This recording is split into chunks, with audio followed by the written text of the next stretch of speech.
You should prepare. We are having human babies. Shocking news of the alien cat girl. Ray Halvorson had only just convinced the base's AI to stop turning on the espresso machine at 3 a.m. every night when the explosion happened. Not a dramatic Hollywood kind of explosion, but more like the sound a giant microwave would make if someone shoved in a live jellyfish and pressed popcorn. He looked up from his protein bar, peanut-flavored, allegedly, and stared at the flickering feed of Greenhouse Dome 3.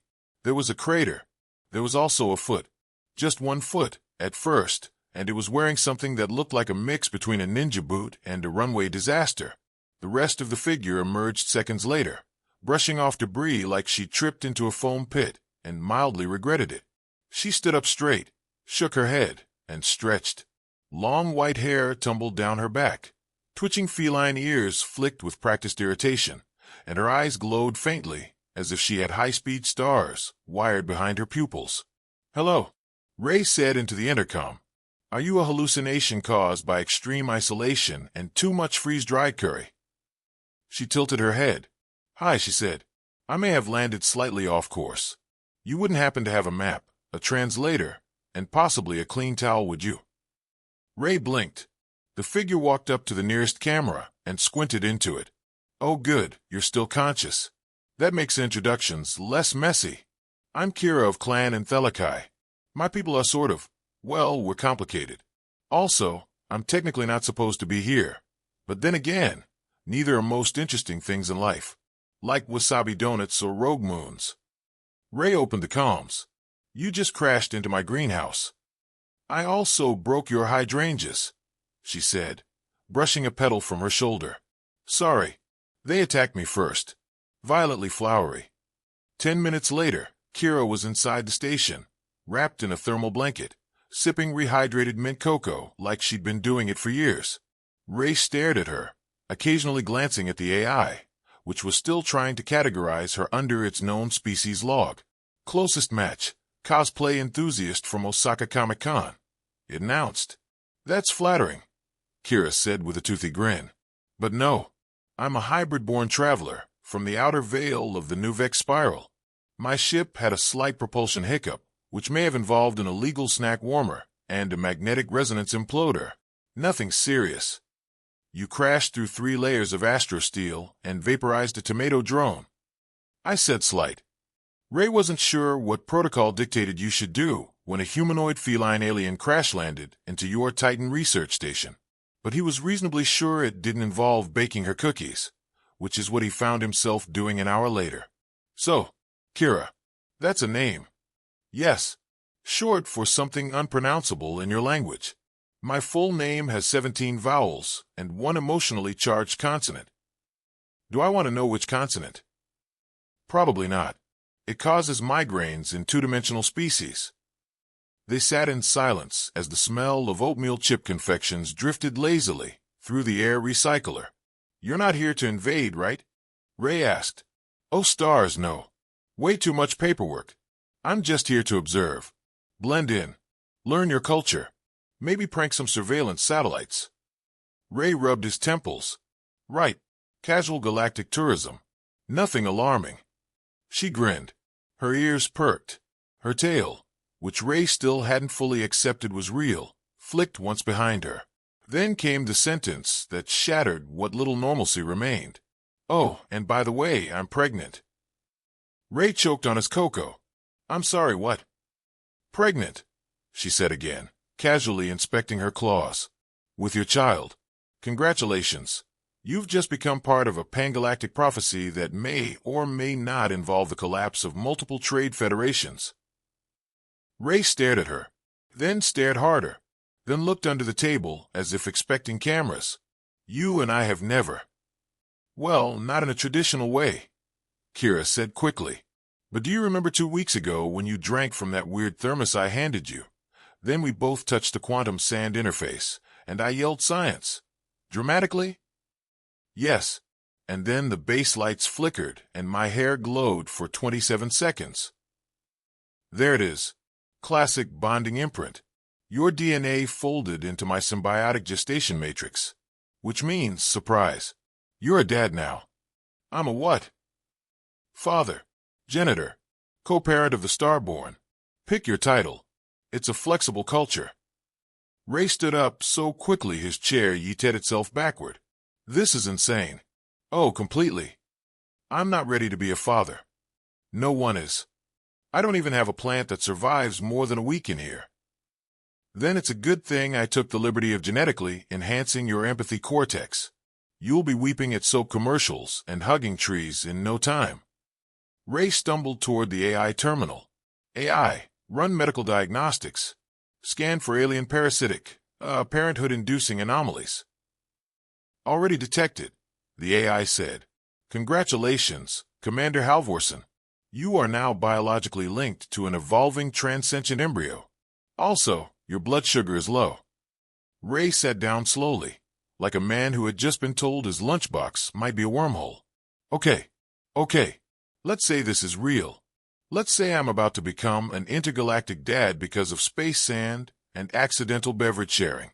What exactly does this child mean? What's this prophecy you're talking about? Kira's expression shifted. The humor didn't vanish, but it dimmed slightly, like a star going behind a moon. Our people believe that when one of our kind merges with a species as emotionally chaotic and irrational as yours, she said, a being will be born capable of bridging cognitive galaxies. They'll be able to communicate across thought waves, override AI instinct with compassion, even break through the political noise that's been choking the interstellar accords for decades. Ray squinted. So you're telling me we're going to have a baby who can, what? Talk feelings into quantum databases? Exactly, she said. And maybe burp psionic energy waves. Too soon to tell. Ray buried his head in his hands. I just wanted to study ice formations and finish my thesis on methane sublimation patterns. And instead you'll co-create a cosmic savior with optional tail features. Life is funny that way. A long silence settled between them. Finally, Ray looked up. Are you going to eat all the cookies? Yes, Kira said. I'm eating for 2 now. Also for science. Ray woke up to find the walls glowing purple and his toothbrush singing show tunes. Again. AI, what is happening? He groaned, yanking the blanket over his face like that could block out interdimensional absurdity. Atmospheric recalibration initiated by guest Kira. The station AI replied cheerfully. She claimed the lighting was too emotionally beige.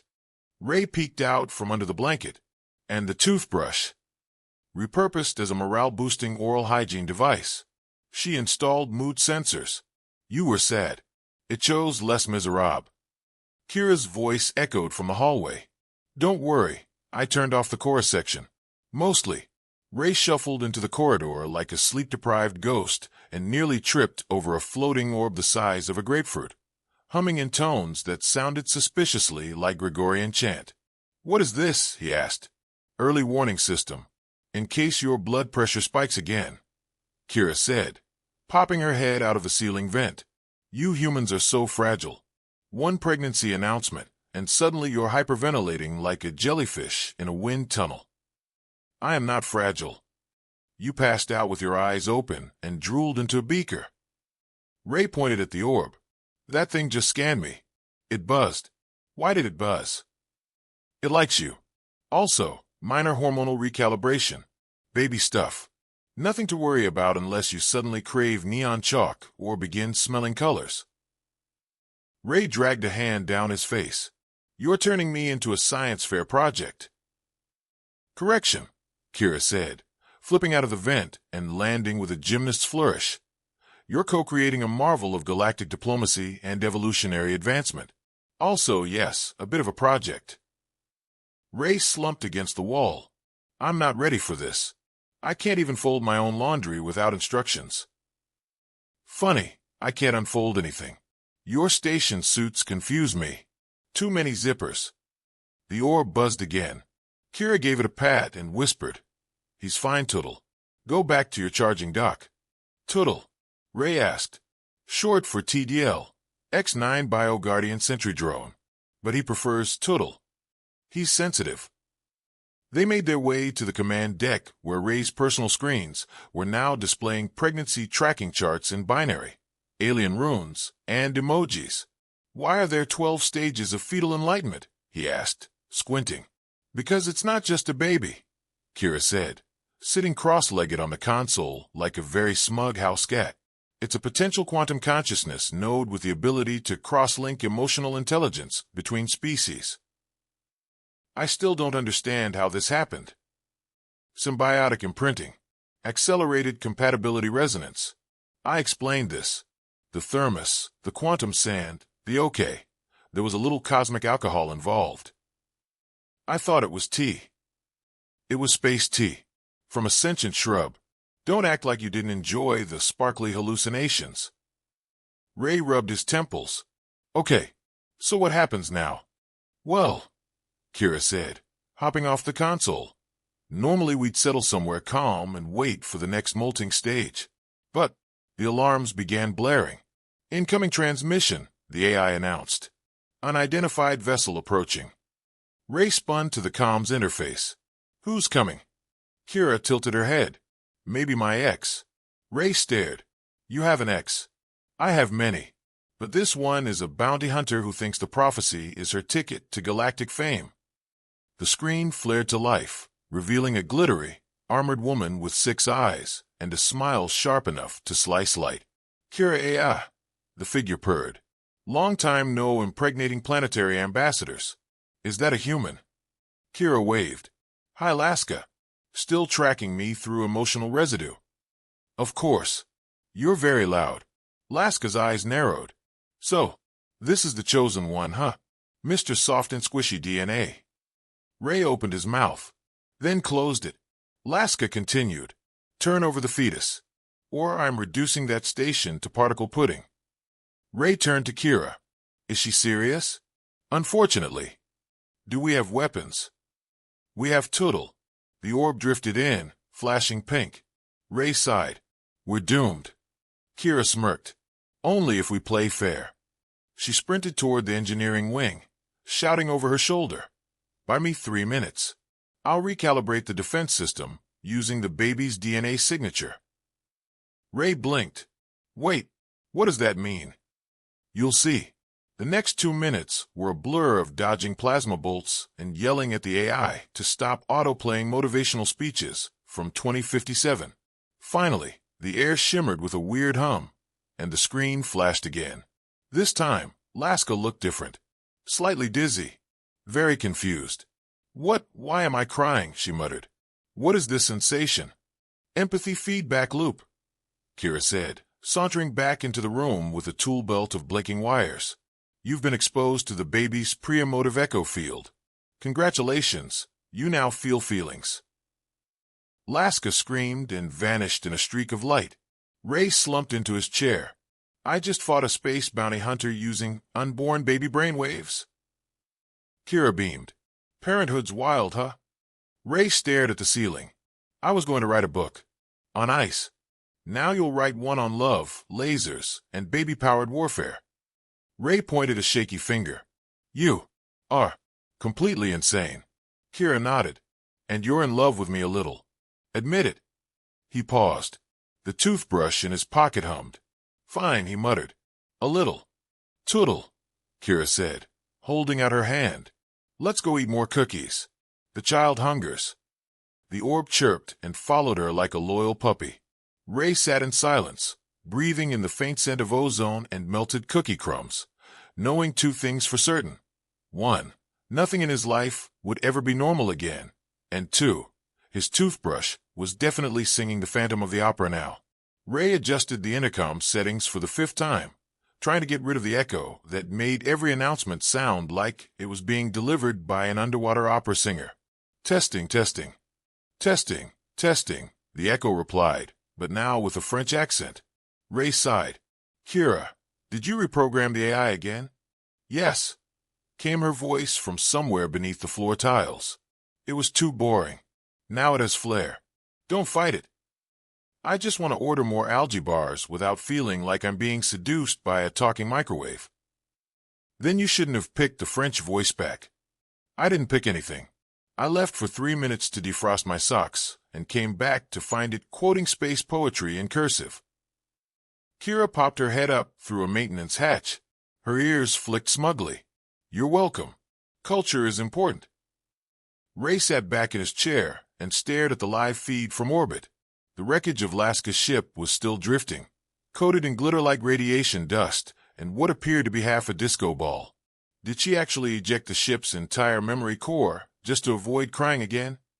Yes, Kira said. That's called a hard reset. It's very on brand for bounty hunters. Ray rubbed his temples. We've got a cosmic prophecy baby growing inside you. A hormonal guardian orb that's now knitting scarves for some reason, and half the galaxy knows we exist. What's our next brilliant move? We go on a field trip. Ray blinked. Come again? To the Galactic Archives on Pharaoh's Beta. No. Yes. We are not taking our unstable reality-warping fetus on a library run. Kira pulled herself fully out of the hatch and sat cross-legged on the floor. Not just any library.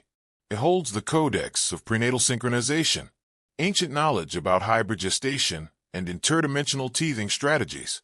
Also, the gift shop has amazing plushies. I cannot believe you are planning baby shopping while we're on intergalactic watch lists. That's exactly when you plan shopping. No one expects it. The AI chimed in, now inexplicably wearing a cowboy accent. Hyper jump coordinates locked. Yeehaw, partners. Ray stared.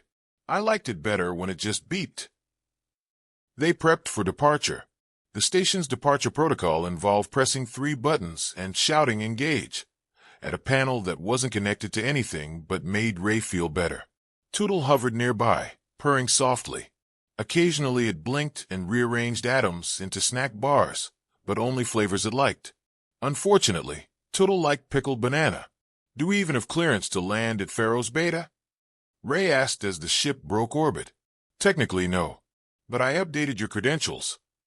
Ray narrowed his eyes. You mean you faked a diplomatic ID again? Of course not. I hacked yours and made it better. You're now Supreme Research Delegate of Sector Empathy, high-ranking observer of biocognitive anomalies. That sounds fake. It sounds important. Fake is just another word for underexplored.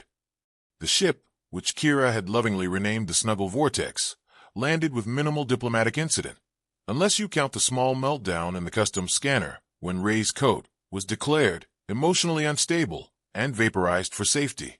Inside the Galactic Archives, floating data streams looped between towers like informational spaghetti. A bored, cube-shaped librarian scanned their credentials. You are here for the Codex. It buzzed. Correct, Kira said, beaming. Follow the glowing jellyfish. It knows the way. They did. The jellyfish hummed lullabies and once tried to feed Ray a pamphlet about time sharing a black hole. Eventually, they reached the inner sanctum. The Codex floated above a pedestal, gently pulsing with light and humming to itself in binary lullabies. This, Kira whispered reverently, holds answers to questions not even my people dared ask, about developmental phases, power surges during hiccups, and whether our child will require titanium diapers. Ray reached out. The Codex glowed brighter, then flashed a warning in 32 languages. User link detected. Hybrid offspring recognized. Downloading parental instructions. Ray blinked. Wait, instructions. Kira snorted. You're surprised there's a manual? This is the galaxy. We write instructions for everything. There's a 600-page guide just for interspecies hand-holding etiquette. The Codex beamed data into their minds. Ray's jaw slackened as knowledge poured into his consciousness. Everything from neural imprint bonding to lullabies encoded in gravitational pulses. He staggered back. Our baby might be able to talk to thunderstorms. And reason with them, Kira added. Also, it may briefly phase through furniture during emotional spikes. So get ready for a lot of surprise floor encounters. As they turned to leave, alarms blared again. This time, the voice was unmistakable. Ray Halvorsen, Kira and Thelikai, you are now property of the Bureau of Species Integrity. Please do not resist. We have snacks. Ray turned to Kira. Was that a threat and hospitality at the same time? Yes, Kira said, drawing out a strange glowing device from her jacket. That's their style. Passive-aggressive enforcement with snack-based bribes. We're in trouble. Ray groaned. Can't we have just one calm day? No, Kira said. You're a dad now. Chaos is hereditary. They bolted down the archive hallway as jellyfish lights blinked in panic and Tootle zipped ahead, scanning escape routes and muttering something that sounded like, I knew this day would come. Ray caught his breath. Remind me again why we're doing this. Kira smiled. Because love, fate, and intergalactic weirdness have all conspired to make us parents. And parents run. A lot. Ray glanced at her, glowing, ridiculous, brilliant. And despite the danger, he smiled too. Okay, he said. Let's go save the future. And maybe get a plushie, Kira added, ducking behind a bookcase. They had one shaped like a sentient jelly bean. You'd love it. Ray ducked behind a stack of encyclopedic slime tablets, just as an energy net flew past his ear and vaporized a section of the wall. The Bureau of Species Integrity didn't seem especially interested in following their no violence on sacred archival grounds policy. Kira peeked over the shelves, her ears twitching with what Ray now recognized as her playfully annoyed expression. They're using Narensnares, she whispered. Highly illegal in 16 systems and banned entirely in emotionally supportive institutions. Wonderful, Ray muttered, trying to untangle his coat from an aggressive shelf that seemed to be judging him. Can we call security? You are security, Kira said. Technically. Ray groaned. I'm a research botanist. Which makes you uniquely qualified to dodge tranquilizer darts and strategize around hostile environments. Because of plants. Because of tenure. Ray ducked again as another net sizzled past. Do we even know why the Bureau wants the baby? To protect genetic sanctity across the galactic gene pool, Kira replied, quoting with air quotes that nearly knocked over a floating data fern. Translation: they're afraid of anything that doesn't fit inside their extremely narrow evolutionary coloring book. Ray gritted his teeth. So they want to imprison our kid because it might glow in the dark and hug people too hard. Among other reasons. Also, they're bitter. Last time I hacked their headquarters, I left a loop transmission of space hamsters singing opera. They never recovered. Ray clutched a glowing scroll. Okay. Plant, distraction, chaos, and mild bribery. Kira jumped onto a nearby console, adjusted her wristband, and triggered an emergency cultural override. Suddenly, the lights flickered, the floor panels began pulsing to a beat, and the sound system launched into a traditional Enthelikai battle ballad, which, unfortunately, sounded like hyperactive jazz fusion mixed with whale mating calls. Ray's ears rang. Is this the distraction? No, this is the warm-up. Tootle darted past them, dragging a metal box labeled confetti. Emergency use only. Ray squinted. What's in that box? Justice.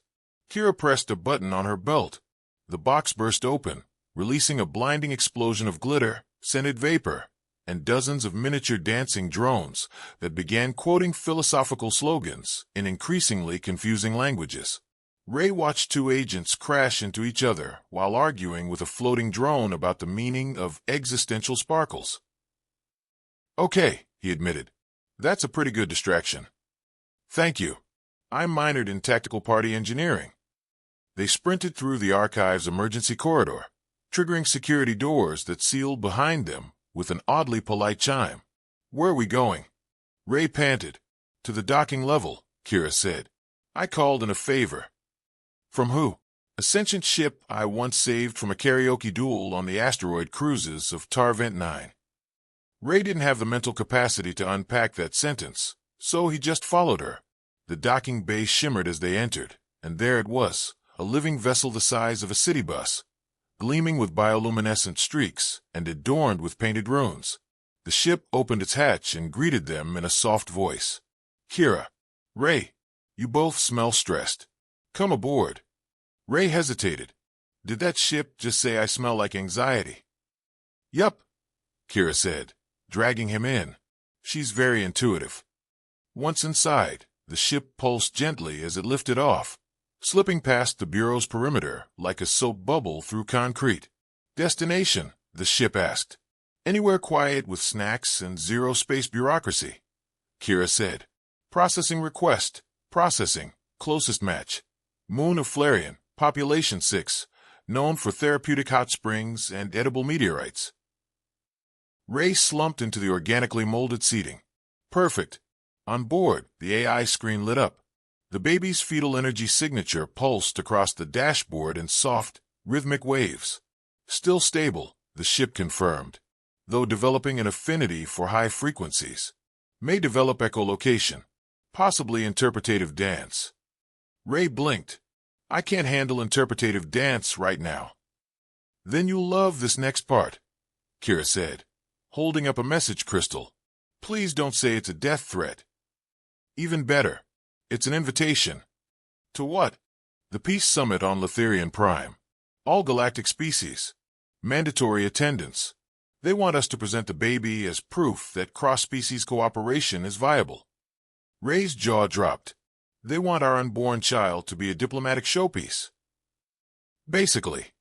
Why would we even consider that? Because if we don't, Kira said, leaning forward, every faction will assume we're hiding something dangerous, and then we'll have to fight off religious zealots, political extremists, and at least one faction of mind-controlling birds. Ray pinched the bridge of his nose. We can't even agree on a baby name. How are we supposed to manage galactic diplomacy? Kira smiled. With charm, improvisation, and Tootle's glitter cannon. Tootle beeped in agreement. Ray exhaled slowly. Okay, one summit. But if anyone tries to bless the baby with a crystal ritual or offers it a seat on a war council, I'm walking out.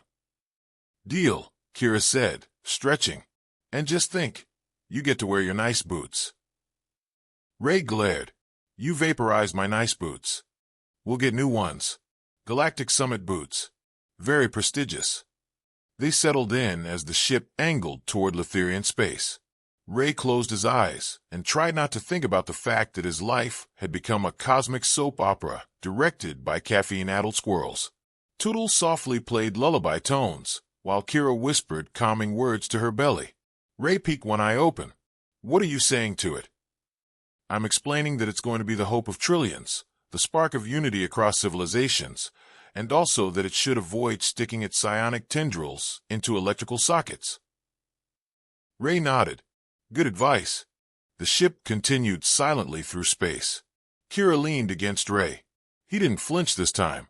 Are you scared? She asked. Yes, Ray said. Terrified. Me too, she replied. But at least we're terrified together. Ray smiled faintly. Do you think the baby will ever understand how weird this is? Kira tilted her head. I hope not. I hope it just thinks this is what love looks like. They both sat in silence, letting the ship hum its lullabies into the stars. The summit hall on Letherian Prime was shaped like a Mobius strip having an identity crisis. The chairs floated, the air was scented like cinnamon and ozone, and Ray's name badge was blinking "Help Me" in 12 languages due to a clerical glitch. I think my badge is trying to surrender, Ray muttered, adjusting his ceremonial robe, which felt suspiciously like a repurposed shower curtain. You're fine, Kira whispered, nudging him with her elbow. You look important. Slightly panicked, but important. Ray peered at the crowd. Hundreds of delegates from every known species, and a few still under observation, floated, shimmered, or jiggled in their seats. One ambassador was a sentient fog. Another was a bipedal rhubarb. Why does the ambassador from Sector Q9 look like a salad? Ray asked. Because she is a salad, Kira replied, and also a brilliant economist. Tootle floated beside them in full diplomatic regalia, mostly glitter and a monocle. It chirped proudly. The baby's presence pulsed from within Kira, radiating calm waves that caused several belligerent species to weep openly and declare ceasefires before the summit even began. A booming voice echoed through the chamber. We now call upon the delegates of prophecy, Kira of Clan and Thelikai, and Raymond Halvorsen, keeper of the unexpected spark. Ray whispered, Did they just call me a spark? It's symbolic, Kira said, pushing him gently toward the podium. Go. Be symbolic. Ray stepped forward. The lights dimmed. Every translator chip synchronized. Hello, Ray said, voice cracking. My name is Ray. I used to study ice. Now I'm apparently the biological co-contributor to a universe-altering fetus who, as of 20 minutes ago, kicked so hard it reset our ship's navigation system. Polite laughter. One fog being emitted a happy hiss. I didn't ask for this. I didn't wake up thinking I'd be involved in anything prophetic. I just wanted to collect data, drink terrible coffee, and maybe publish a paper that only 8 people would read. He glanced at Kira, who nodded encouragingly, but then she crash-landed, literally, into my greenhouse, and everything changed. Murmurs of interest. The salad applauded. I've been chased by bounty hunters, emotionally assaulted by a toothbrush, and now I'm speaking to a hall full of species most Earth textbooks think are mythical allergies. And somehow, I'm okay with that. A glowing screen behind him displayed projections of the hybrid child's neural potential, emotional spectrum, and theoretical ability to rewrite gravity with a tantrum. This baby isn't just a symbol. It's not a weapon. It's not a political object. It's a person. A person who deserves peace, like all of us, and love, and the ability to eat crayons if it wants to. Just once. Several diplomats nodded solemnly. One crustacean being passed out tissues. I don't know if this child will change everything, but I know it already changed me.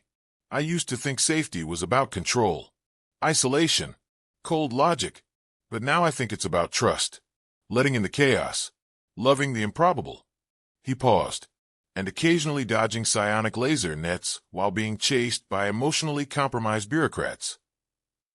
The hall erupted in laughter, even the fog being shook with mirth. Kira stepped beside him. Her voice was quiet but rang clear. Our child is not a prophecy.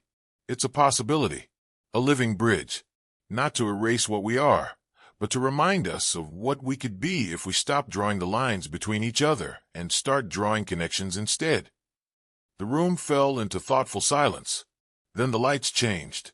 Delegates began to stand, one by one, signaling agreement across species. A declaration was signed. The Unity Accord of Letherian, ensuring the rights and protections of cross-species offspring, establishing new diplomatic links, and for some reason, banning weaponized glitter in summit halls. Later, back aboard the ship, Ray collapsed on the couch with a dramatic sigh. Did we just save the galaxy with a speech in mild sarcasm? Yup, Kira said, cuddling next to him, and a hormonal energy orb that threw a cupcake at the ambassador from Warblax. Tootle beeped smugly. Ray looked at Kira. So now what? We go home. Or find a new one. Somewhere quiet. With snacks. Obviously. Do you think we'll be good parents? No, Kira said, grinning. But we'll be hilarious parents. That counts for something. Ray stared at the ceiling. You know, if someone had told me a year ago that I'd be a father to a half-alien child, giving speeches at galactic summits, and legally classified as an emotional spark, I'd have called security. You did call security. I was security. Ray laughed. They sat in silence, warm and strange, as the ship cruised through the stars. Eventually, Kira reached for his hand, ready for whatever comes next. Ray squeezed her fingers. Let's raise a legend, or at least someone who knows how to use a spoon without causing a power outage. Low expectations. I like it. The baby kicked. The ship purred. Somewhere galaxies turned, and on a small, glowing screen, the words family unit, stable, flickered to life. The end.